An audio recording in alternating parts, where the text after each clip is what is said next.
cantemos con alegría, cantando lleguemos hasta Él. Lleguemos hasta el Señor, cantando himnos de gozo. En el nombre del Padre, del Hijo y del Espíritu Santo. Amén.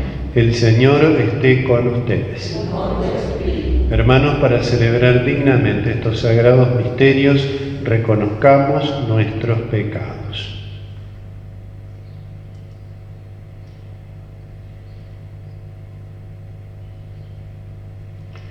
Por nuestra falta de fe, Señor, ten piedad.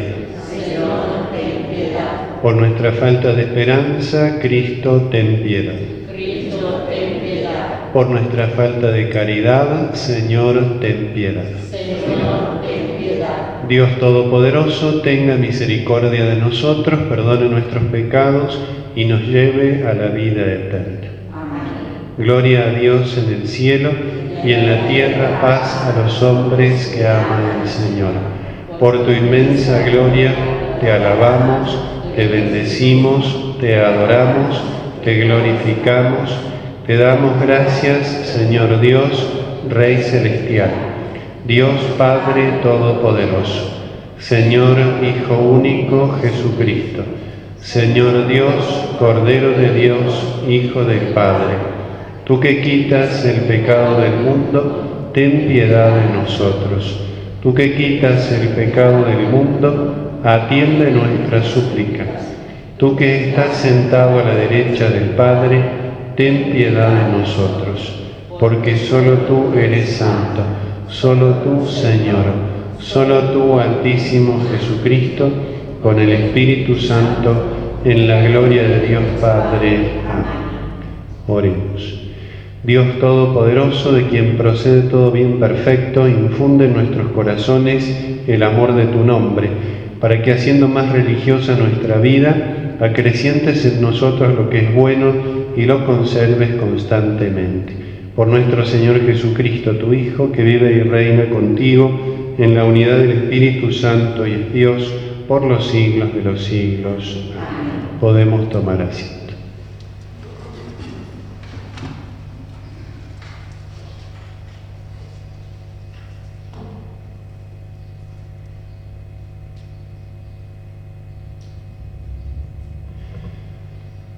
Lectura del libro del Deuteronomio.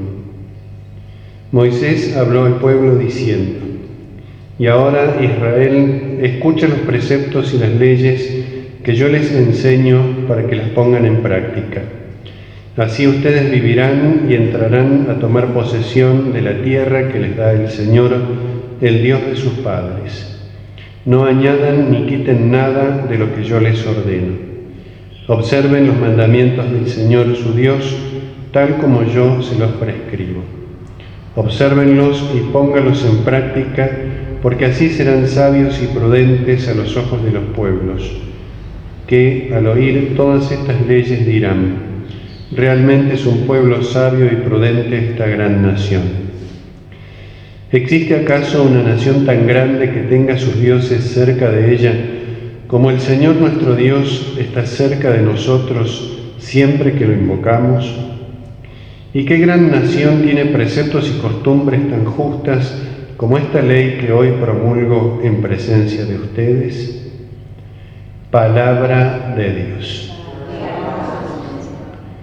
Señor, ¿quién habitará en tu casa? Señor, ¿quién habitará en tu casa? El que procede rectamente y practica la justicia, el que dice la verdad de corazón y no calumnia con su lengua. Señor, ¿quién habitará en tu casa?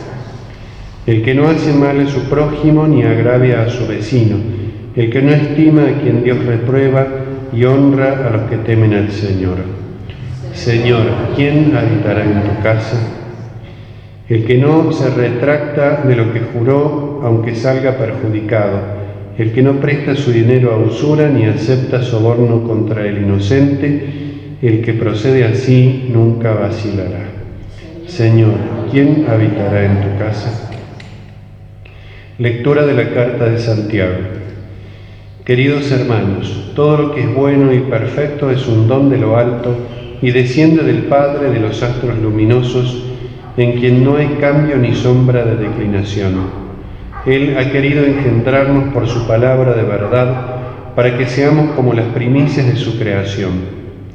Reciban con docilidad la palabra sembrada en ustedes, que es capaz de salvarlos. Pongan en práctica la palabra y no se contenten solo con oírla, de manera que se engañen a ustedes mismos. La religiosidad pura y sin mancha delante de Dios, nuestro Padre, consiste en ocuparse de los huérfanos y de las viudas cuando están necesitados y en no contaminarse con el mundo. Palabra de Dios. Nos ponemos de pie. Aleluya, aleluya, aleluya, aleluya, aleluya, aleluya. El Señor esté con ustedes. Evangelio de nuestro Señor Jesucristo según San Marcos.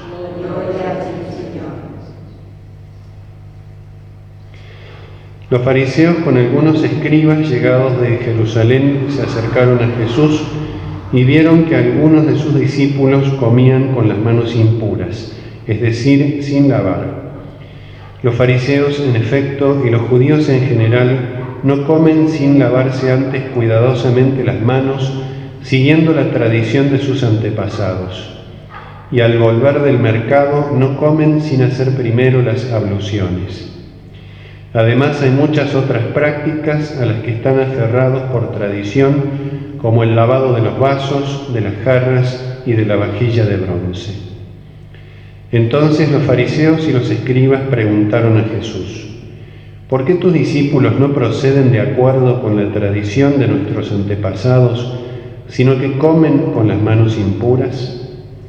Él les respondió: hipócritas, bien profetizó de ustedes Isaías en el pasaje de la Escritura que dice: este pueblo me honra con los labios, pero su corazón está lejos de mí. En vano me rinde culto. Las doctrinas que enseñan no son sino preceptos humanos. Ustedes dejan de lado el mandamiento de Dios por seguir la tradición de los hombres. Y Jesús, llamando otra vez a la gente, les dijo: escúchenme todos y entiéndanlo bien.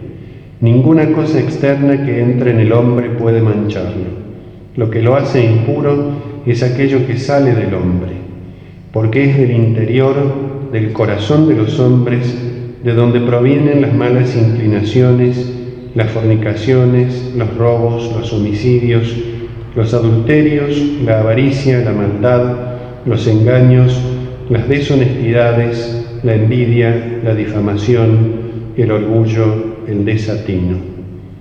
Todas estas cosas malas proceden del interior y son las que manchan al hombre. Palabra del Señor. Podemos tomar asiento.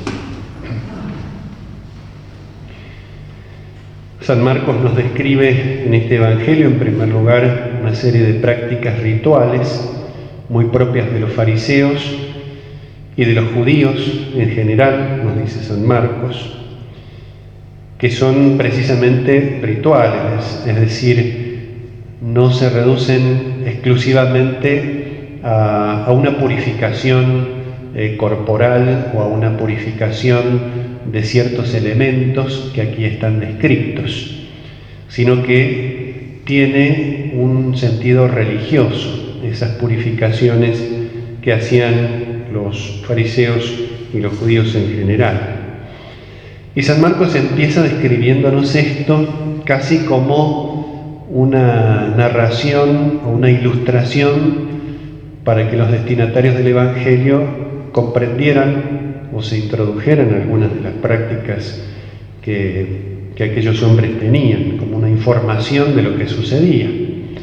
Pero sin embargo, paulatinamente, el Evangelio de San Marcos nos va aquí a mostrar el motivo por el cual nos dice esto, que nunca es mera información, nunca es mera ilustración o mero dato, sino que va a poner en evidencia tal vez uno de los temas, en el sentido negativo, uno de los temas más importantes del Evangelio, que es el sentido de la oposición a Cristo. Nos va a mostrar aquí, y en muchas páginas del Evangelio, la Sagrada Escritura nos va a mostrar por qué motivo Cristo es perseguido, por qué motivo Cristo es condenado a muerte, y sobre todo, quiénes son verdaderamente los que diseñan y ejecutan este plan contra Cristo. ¿Quiénes son y por qué motivo? Es decir, nos va a mostrar el Evangelio, y este Evangelio en particular, que empieza de una manera aparentemente neutra, podríamos decir, con una descripción de prácticas antiguas, que para nosotros tal vez no tiene mayor relevancia. Introduciéndonos así, nos va a mostrar por qué Jesucristo es sacrificado, por qué es condenado a muerte, cuál es el enemigo de Cristo.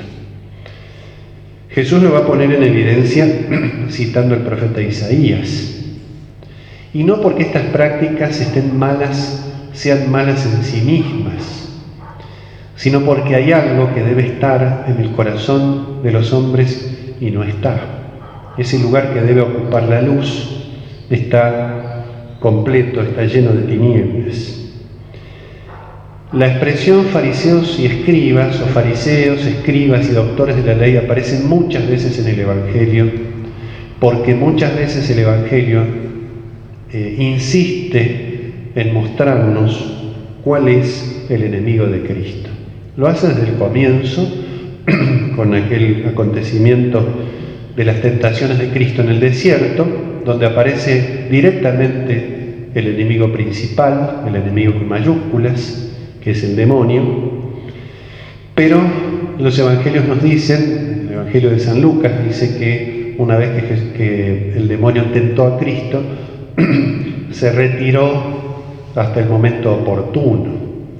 Y va a aparecer muchas veces en el Evangelio expresamente, pero muchas más veces va a aparecer sin ser visto, mediante sus ministros, mediante aquellos hombres que bajo su influjo ejecutan ese plan en contra de Dios y en contra de los hombres. Y los ministros fundamentales de este plan del demonio son los fariseos, los escribas, los doctores de la ley. Si tuviéramos que identificar un enemigo principal de Cristo, o el enemigo principal de Cristo en el ámbito humano, es este grupo. Porque ciertamente Jesús, la presencia de Jesús en el mundo engendra, o pone en evidencia, más que engendrar, pone en evidencia esa oscuridad, porque la oscuridad no tolera la luz, lo dice San Juan al comienzo del Evangelio. Obviamente Pilatos también es un enemigo de Cristo. Los soldados romanos, los que ejercieron violencia contra él, también son enemigos de Cristo.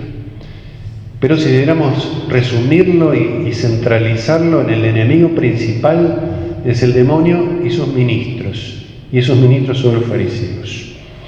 El fariseísmo se inicia un par de siglos, 2 o 3 siglos antes de Cristo, y frente a una mundanización del pueblo de Israel, con esa invasión cultural, no solo política, del helenismo en Palestina, que era una paganización, y dentro del propio pueblo de Israel muchos quisieron paganizarse adrede. Es decir, se abandonó la alianza, se dejó de lado la ley de Dios. En pocas palabras, el pueblo de Dios quería vivir como los paganos. Y entonces despreció el mandamiento de Dios. Frente a esa situación tan grave, una de las más graves que vivió Israel pocos siglos antes de Cristo, empiezan a surgir ciertos grupos en defensa de la ley, en defensa de la tradición de los antepasados, en defensa de la ley de Moisés, en defensa de las costumbres. Y poco a poco ese grupo, primero no se llamaban fariseos, tenían otros nombres, pero poco a poco fue derivando en este fariseísmo. Muchos escribas y muchos doctores de la ley, es decir, especialistas en la Sagrada Escritura, eran fariseos. Y entonces después va derivando en este nombre, fariseo, que significa separado. Ese nombre de fariseo se lo daban más bien los enemigos. Entre ellos se autodenominaban compañeros o incluso santos. Porque ¿qué es lo que va sucediendo? Lo que siempre sucede en el ámbito del pecado, que es siempre el pecado una corrupción de algo bueno. Se toma algo bueno y se lo usa para el mal, se toma algo bueno y se lo deforma.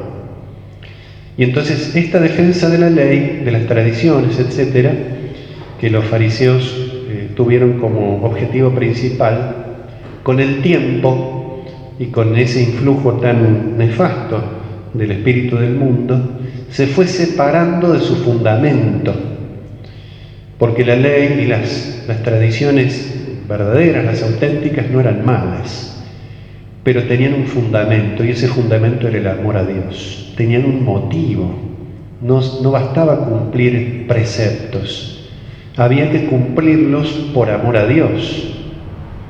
Por eso la misericordia está en la base de la alianza, en la base de los mandamientos, y al mismo tiempo es su plenitud. El fundamento de algo es también la plenitud. Y esto que debía estar unido, el cumplimiento de los mandamientos, a su fundamento, a su raíz, que es el amor, es lo que en el fariseísmo se comenzó a separar, se comenzó a dividir. Y ese distanciamiento, en el punto en el cual lo encontramos en el Evangelio, era máximo. Hasta el punto de despreciar el amor, sobredimensionando en un grado extremo el cumplimiento de la ley. Pero noten cómo Jesucristo, citando al profeta Isaías, una de las frases más célebres de Isaías, pone en evidencia por qué sucedía eso. Primero lo describe: un pueblo que me honra con los labios, pero con el corazón lejos de mí. Está clarísimo allí la denuncia que ya hacía Isaías, mucho antes de que el fariseísmo en sentido técnico existiera. Pero incluso Jesús llega a decir esto: ustedes dejan de lado el mandamiento de Dios.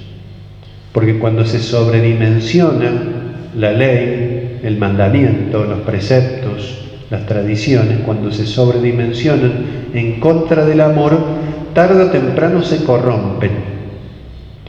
Porque ese cumplimiento de los mandamientos está arraigado en el amor y por lo tanto recibe vitalidad del amor de Dios. Cuando se saca ese fundamento, todo eso que es bueno, que es santo, que es respetable, cuando se le quita ese fundamento, empieza a morir, empieza a corromperse.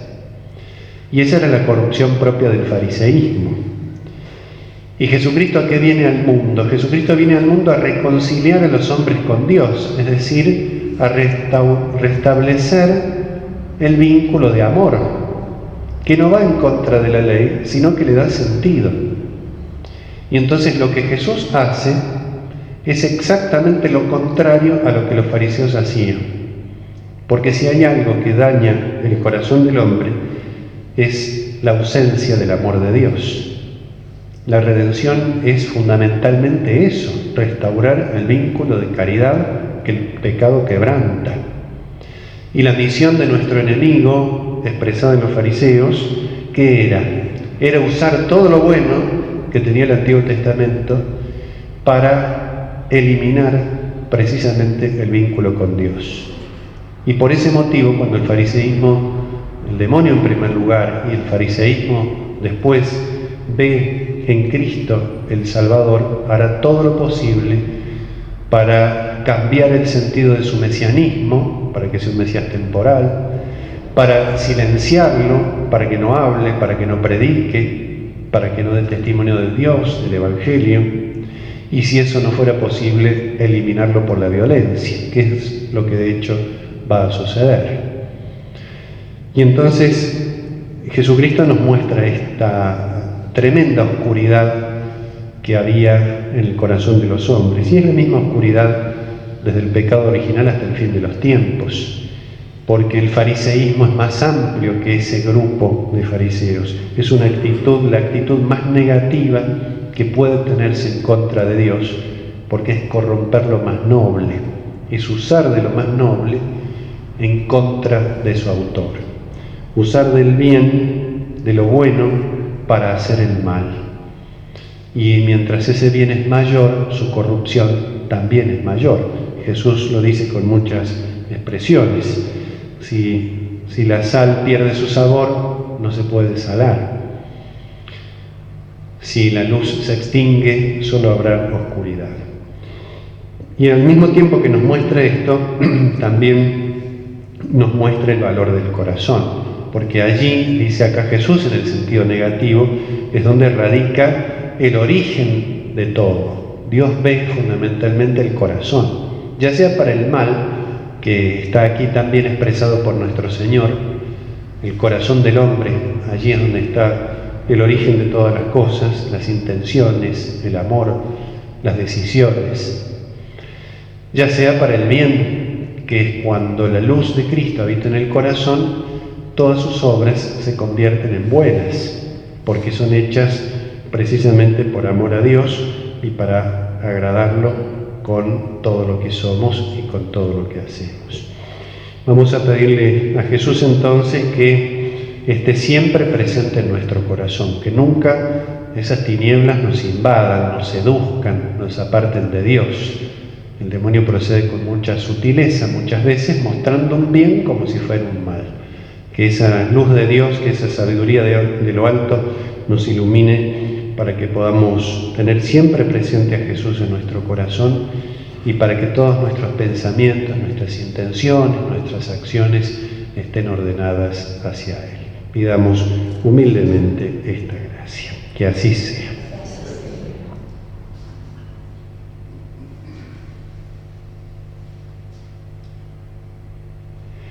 Creo en Dios Padre Todopoderoso, Creador del cielo y de la tierra.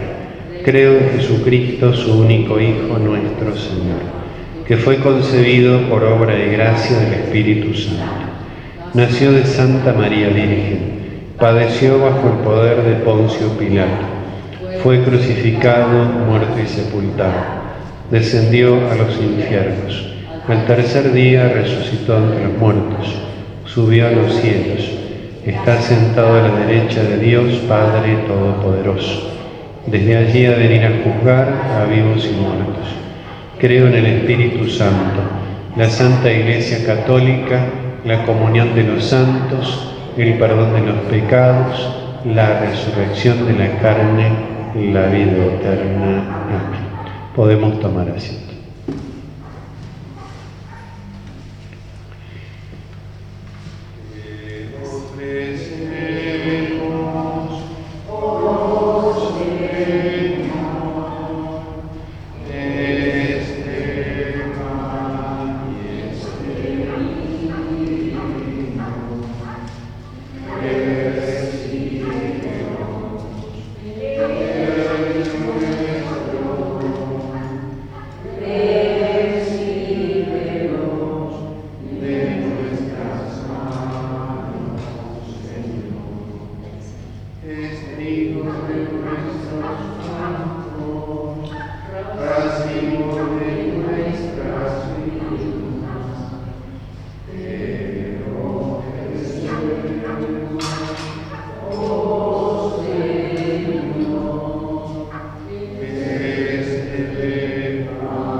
Oremos, hermanos, para que este sacrificio mío y de ustedes sea agradable a Dios Padre Todopoderoso.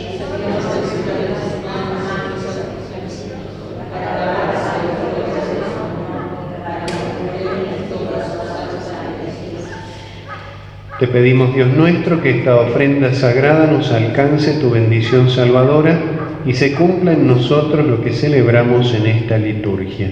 Por Jesucristo nuestro Señor. El Señor esté con ustedes. Levantemos el corazón. Demos gracias al Señor nuestro Dios. En verdad es justo y necesario, es nuestro deber y salvación, darte gracias siempre y en todo lugar, Señor Padre Santo, Dios Todopoderoso y Eterno. Tú nos concedes lo que más conviene en cada momento y diriges sabiamente a tu Iglesia, asistiéndola siempre con la fuerza del Espíritu Santo, para que con un corazón siempre dócil a tu voluntad, no abandone la plegaria en las dificultades, ni la acción de gracias en las alegrías, por Cristo Señor nuestro. Por eso, unidos a los ángeles, te alabamos cantando con alegría. Santo, santo, santo es el Señor. Hosana en las alturas. Bendito es el que viene en nombre del Señor. Santo eres en verdad, Señor, fuente de toda santidad. Por eso te pedimos que santifiques estos dones con la efusión de tu Espíritu, de manera que se conviertan para nosotros en el cuerpo y la sangre de Jesucristo nuestro Señor. Él mismo, cuando iba a ser entregado a su pasión, voluntariamente aceptada, tomó pan, dándote gracias, lo partió y lo dio a sus discípulos diciendo: tomen y coman todos de él, porque esto es mi cuerpo que será entregado por ustedes.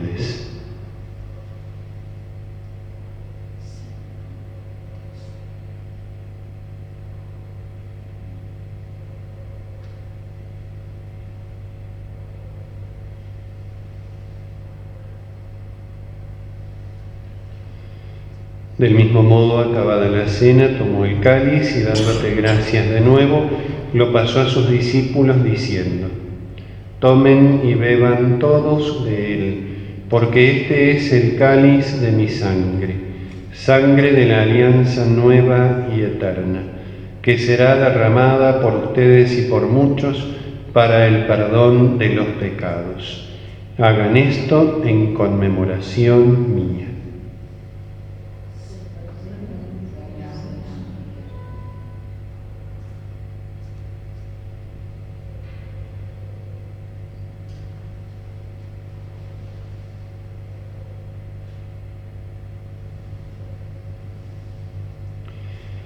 Este es el misterio de la fe.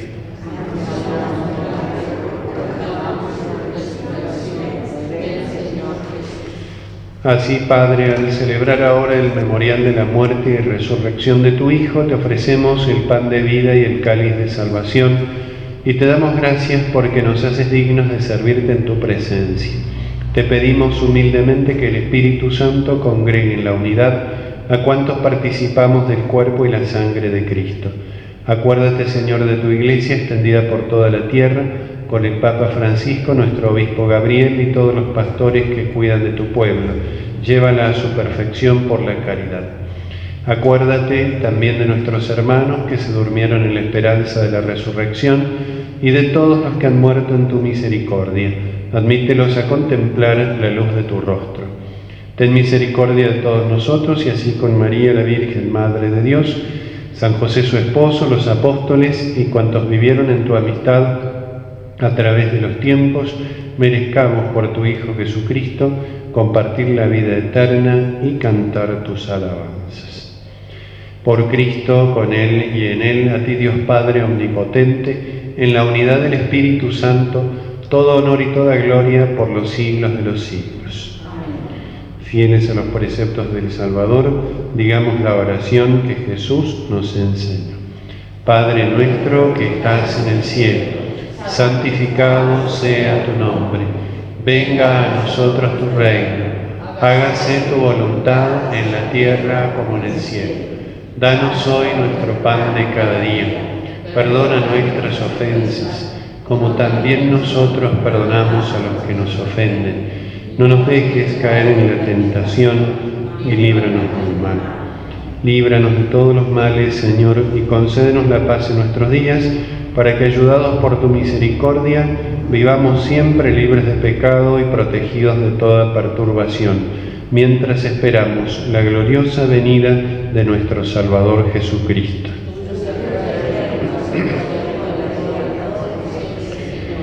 Señor Jesucristo, que dijiste a tus apóstoles, la paz les dejo, mi paz les doy, no tengas en cuenta nuestros pecados, sino la fe de tu Iglesia, y conforme a tu palabra concédele la paz y la unidad. Tú que vives y reinas por los siglos de los siglos, la paz del Señor esté siempre con ustedes. Cordero de Dios, que quitas el pecado del mundo, ten piedad de nosotros. Cordero de Dios, que quitas el pecado del mundo, ten piedad de nosotros.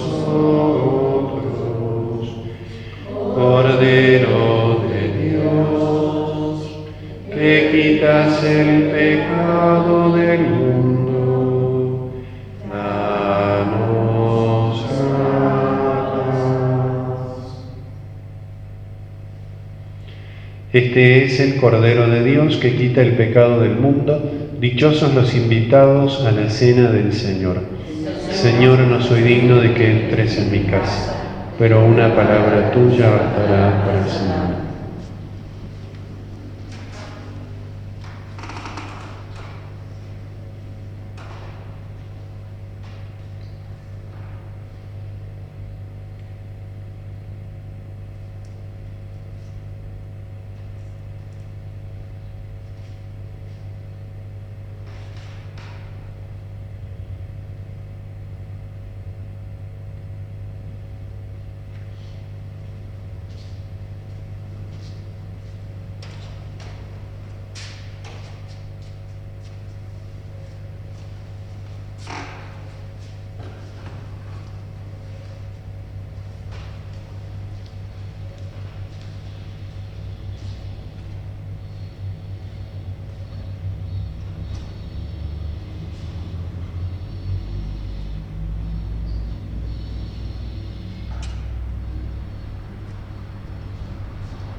Oremos. Saciados con el pan de la mesa celestial, te suplicamos, Padre, que este alimento de nuestra caridad nos fortalezca y nos impulse a servirte en los hermanos. Por Jesucristo nuestro Señor. El Señor esté con ustedes. La bendición de Dios Todopoderoso, del Padre, del Hijo y del Espíritu Santo, descienda sobre ustedes y permanezca para siempre. Podemos ir en paz. San Miguel Arcángel, defiéndenos en la batalla, sé nuestro amparo contra la perversidad y acechanzas del demonio. Reprímale Dios, pedimos suplicantes. Y tú, príncipe de la milicia celestial, arroja al infierno con el divino poder a Satanás y a los demás espíritus malignos que andan dispersos por el mundo para la perdición de las almas.